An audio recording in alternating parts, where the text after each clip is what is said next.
دي كسارة بتاعت القصب. القصب في موسم القصب دي. في موسم القصب، وبيستخدموها بعد موسم القصب. اه بينقروا بيها مثلا غله، ده يشتروا بيها. كلاب من اسنا، منطقه القريه، محل حبال لادوات الزراعه فاتح. ده المحل متخصص في ادوات الزراعه. في ادوات الزراعه. احكي لي بقى ايه اول الحاجات اللي انت بتبيعها؟ عندنا غلق خوص. الغلق من الخوص ده. غلق من الخوص.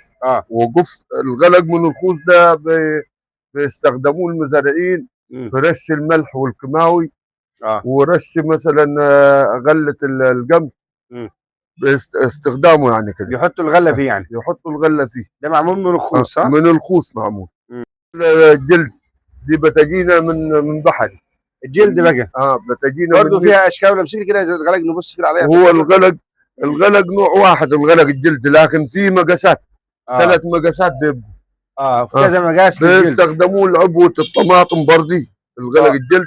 وبيستخدموه الكحت مثلا، الابيار دي ربع عايز ينظفه وعايز يعمل فيه.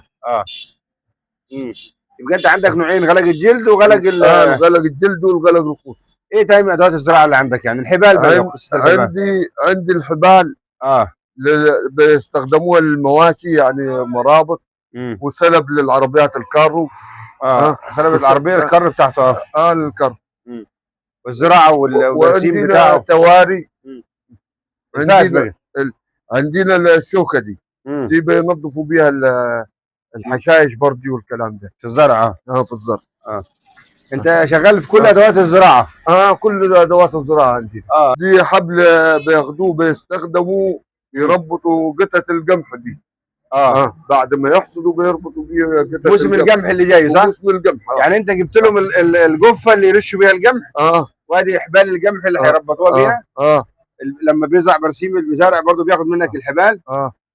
بياخد مننا حبال. الاسعار عندك بقى مناسبه للمزارعين الغلابه ولا شايف؟ والله يا الاسعار على حسب الوضع. الاحبال مثلا تبدا سعرها من كام كده او سريعا؟ في حبال عندنا ب 60 جنيه الكيلو. وفي ب 80. وفي النايلو ده عشان بتبقى في ماده من بره جايه، ده سعره غالي. ده ب 140 الكيلو. بالكيلو. الكيلو ده ب 140. وده الكيلو ب 80. هذا الكيلو ده ب 80.